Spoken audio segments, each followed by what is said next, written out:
We will now hear what people said when they talked about their working lives in Cornwall. For some people, this was regular mainstream employment. For other people, this was involuntary work, including for disability organisations in the county. The number of disability organisations in Cornwall has increased over the past 50 years. Employment in Cornwall. The situation for employment in Cornwall, is that a good situation or a difficult situation? It was hard. Very hard. About every day since we've been out of work, we've all looked somewhere. Yeah. I can't use a computer, and I don't want to learn, thank you. So, I'm in papers, I've got my friends looking on. Oh, what were you about? Let's have a look. You know, and they'll look through for me. I've got a job centre, I've rung doorbells, phoned them up.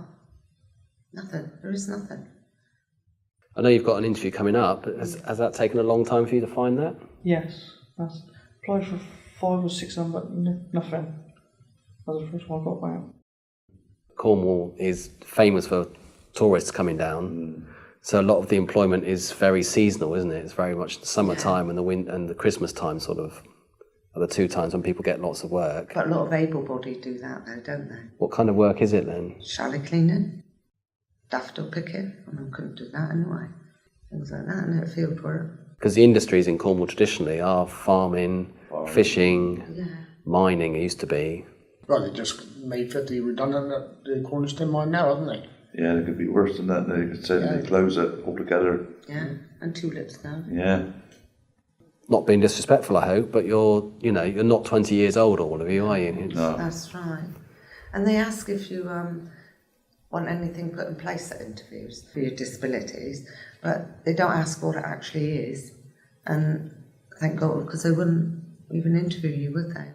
How old were you when you finished school? Finished school? 15. 15. And what did you do then?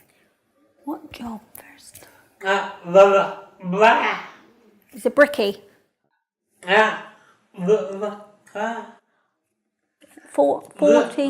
42 years. Building houses. 42 years. Retired because of the stroke.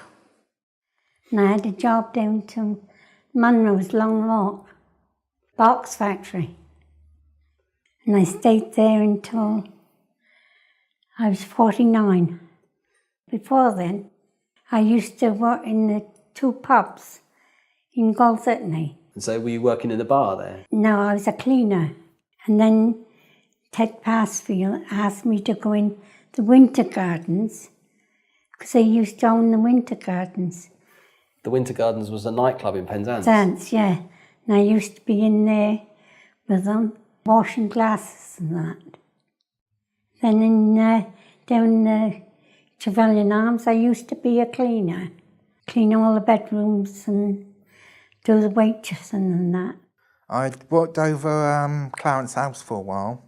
And what were you doing there? Gardening. Was that paid work, was it? It was not paid work, it was part of the finishing of the scheme type thing. Were you working with other people there, or were you working on your own? I was working, obviously, with other people there. Were they other disabled people, or...? No. And I did get a feeling they were using me because I was on the government scheme for cheap labour, personally. The building was reasonably accessible, although I do have to say it took 12 years and 2 trade unions to provide a genuinely wheelchair-accessible toilet. Between the time I started there and that date, I just had to cope as best I could. Having said that, I was less severely disabled then than I am now, so it wasn't a big an issue. The staff themselves were very welcoming. And I know that I wasn't the first disabled person to join the staff, although we were not a large number, but there were certainly other disabled people there. The only person I personally felt that they let down badly was a visually impaired gentleman who was a computer programmer. taken on for a short period, and he needed a support worker to work with him, which I personally felt should have been provided for him, but it wasn't, so he disappeared off the scene quite quickly, which I thought was a shame. But that's the only negative case that I can think of in the time that I was there. You started working in Cornwall Social Services. How was your working life as a person with a visual impairment? Absolutely great fun. I thoroughly enjoyed it. Okay. An immense amount of support. And, you know, the support wasn't overwhelming, it wasn't patronising. I was treated as same as anybody else. And they were able to sort of bend. Because when I worked in Cumbria, they would not pay for a driver for me, or they would not pay a volunteer driver mileage.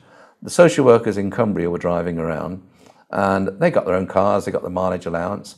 But because I didn't fit into the system in Cumbria, I had to go around on the bus, right, doing visits. And in those days, we installed bath seats and bath rails. And so I'm on the bus with a bath seat under my arm, going to some clients and fitting that. And at the end of the day, they wouldn't even provide me with protective clothing. And I mean, in Cumbria in the winter, it is quite chilly.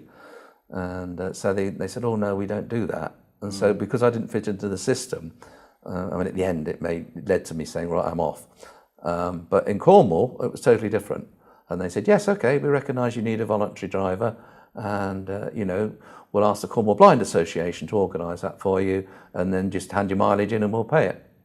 So the Cornwall Blind Association in those days worked very, very closely with social services. And it worked very well indeed. So great. So the council as an employer then was very positive. Yeah, very positive. Yeah, I mean, they made it very easy for me. Yeah, I mean, I got no complaints about that at all. The people who worked there and the management and everything really encouraged me.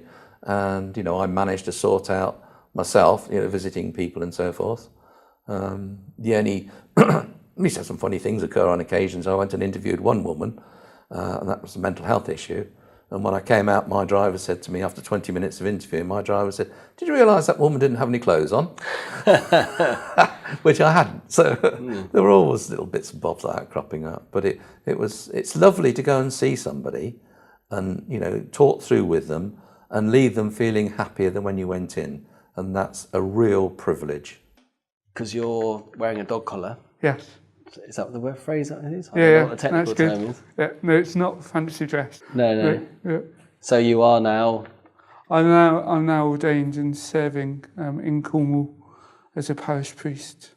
I think for the people where I'm working in Wadebridge, having a disabled priest opens their eyes to realising how are our buildings accessible and looking at issues of ramps and steps, but also things like hearing groups and microphones and yard to print hymn books and service sheets. Because although obviously it's about getting people in the church, but once they're in, how do you then enable them to participate in what everyone else is doing? So it's not just about getting them in the door, it's then making them feel at home in the environment and part of what's going on. Remploy is it's a factory designed to give disabled people employment. I believe it was started by the army for ex-war veterans that came back after the war and were injured and couldn't work in any other injury in any other industry, and so they had these factories where you could do light work. That was the theory, anyway. I worked for Remploy with Paul in Wilson Way to 1975 for the marriage. I started on the machines and I worked out for like being a laying down for a couple of months and all that lot, and a line feeding and that. And we used to make kit bags, haversacks, water canteens. All military stuff, wasn't it? All military stuff, yeah. Were you there when it opened? No. I started there in 1975. I started in 19... It was actually, I think Remploy was open in 1945, just after the war. It was actually open so the servicemen returning from the war with disabilities would have some sort of employment and made their life worth living, obviously. Because some of the soldiers that came back that I can remember had limbs amputated, lost arms, blindness, all sorts of things went on there. And Remploy actually started in Redruth at the bottom of Close Hill in 1945, as I said. And I remember as a boy seeing people go in wheelchairs, crutches, all sorts, yeah. So a lot of the contracts in the early days you're talking about were military contracts. Yeah. So the kinds of things you were describing there were the kinds of things you were making. Yeah. Were there other things that you were making? We made Mae West buoyancy jackets. We made bowling suits. We made rifle straps. We made bayonet holders. We made pistol holsters. Body bags for the Middle East that Saddam Hussein was supposed to have ordered. Of draw sheets, all medical products. Yeah. Orthotics, yeah. Neck straps, knee straps, arm straps. You name it, we made it. So this was after the Second World War when you first opened, you were making those sorts of things, but also right up to the present day, you're talking about other wars like the Gulf War in the 1980s. When Remploy really started, is doing woodwork, make benches and... Yes, they did, all yeah, that, woodwork, yeah.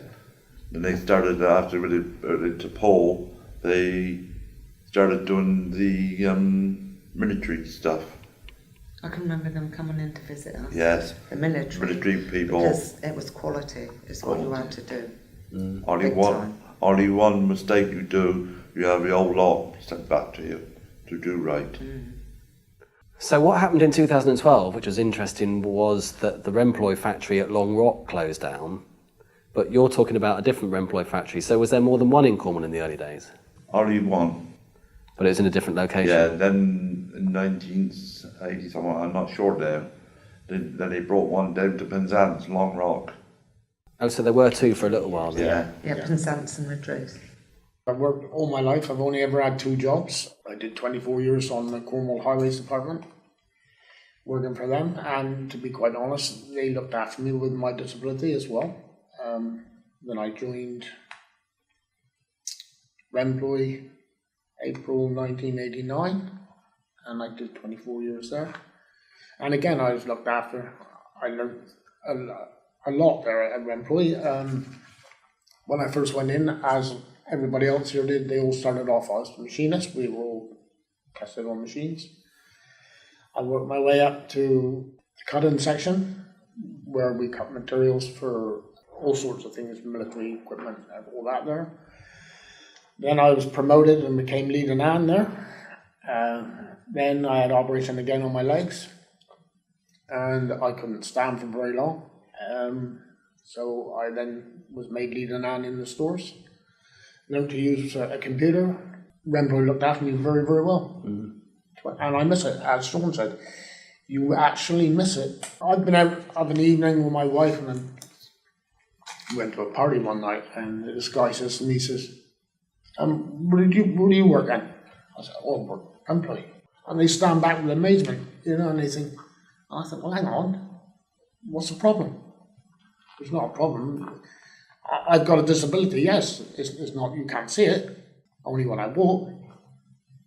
So what's the problem? Oh, well, Remploy, we were a lot better Remploy, that type of thing. Everybody thought that people working in Remploy couldn't do a full day's job, couldn't work, weren't able to work. Government subsidised, sheltered work. But it wasn't like that. It wasn't like that at all. We did a good job. Remploy was, and as these guys will tell you, Remploy was good to us. Really, really good. They looked after us. They kept us in work. They kept us occupied. As Mandy said, if you couldn't do the job, you were shifted to another job. And you learned another job. You start from the bottom and work back up again. Yeah, Remploy did everything that you wanted them to do. It was 120 some odd people there, and it gradually gone down to 50 to 60. And they were always going to shut, you know. But when they did, went off with a bang. I started to, when I left school, I'd done training for bush work. That's for the disabled people.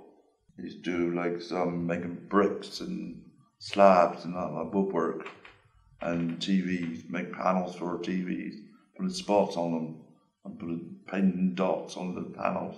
I'd done that for 6 months, and they put me into bush, and he asked me, give me his form, I said, sort of, I could read and write. Bush being the TV company? Yeah, Okay. I think Paul here on Wilson Way. Okay. That's back in the olden days when a TV Oh, was about yes, as big as yeah. this room. Yeah. Good old days it was. And then you went and worked at Remploy after that? Now I started doing engineering for agents and midroof, making head trimmers and die casts, all sorts of machinery. I was there for 18 months and I got laid off. That's in 1974 for 6 months. Then I went to Remploy 1975, 3rd of March. And then I've been there since. That's 37 and a half years.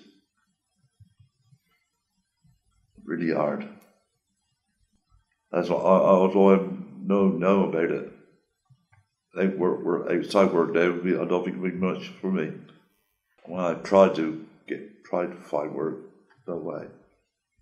Every time I do, I fall sick or hurt myself. Don't know why. I did jinx.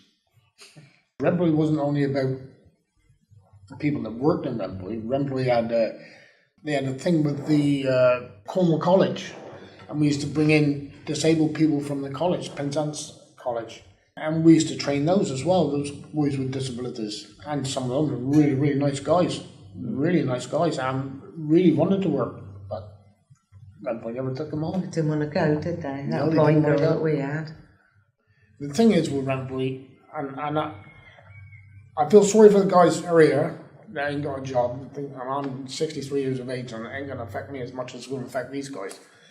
But Remploy was losing a lot of money, lots and lots of money. We're talking about £555 million over a 5-year period, and that's a whole national group. As a national group, that is a lot of money. I mean, our factory was losing up to £60,000 to £70,000 a month in the end. And I can understand people wanting to close Remploy because it's not Remploy's money, it's government money, it's public money. And when you think of today, and I don't want to get political, but when you think of today, when firms outside are losing money every day and closing, and the reason is because of the government doing all this, you know, stopping their benefits or whatever that these people get from shops, and the benefits that Remploy had, add them together and you've got one mass on you. We're all one big family. Yeah. That's the best of it. Yeah. Everybody got on really, really, really well. And if we had any problems, you hadn't ended up with a lot of it.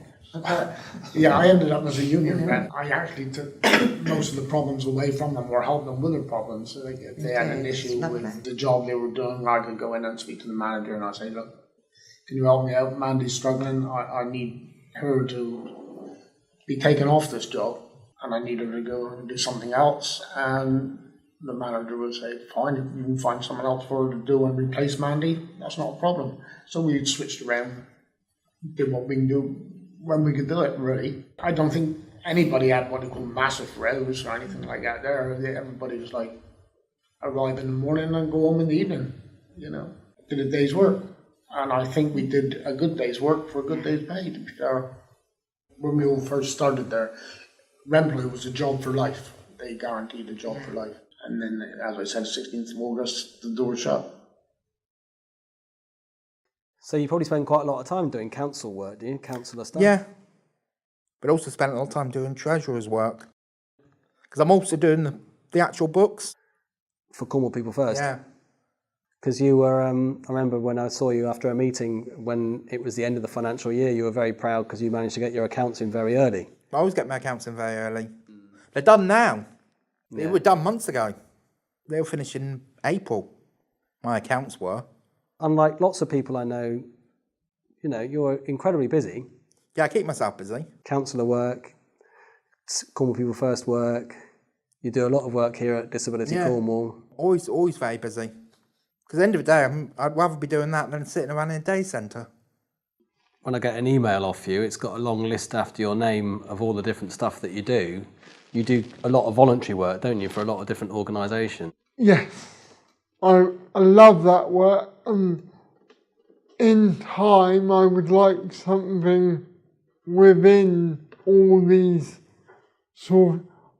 Don't ask me what, because I don't quite know, but I would like something within all these sort of areas of expertise and knowledge that I've given all these organisations over the years.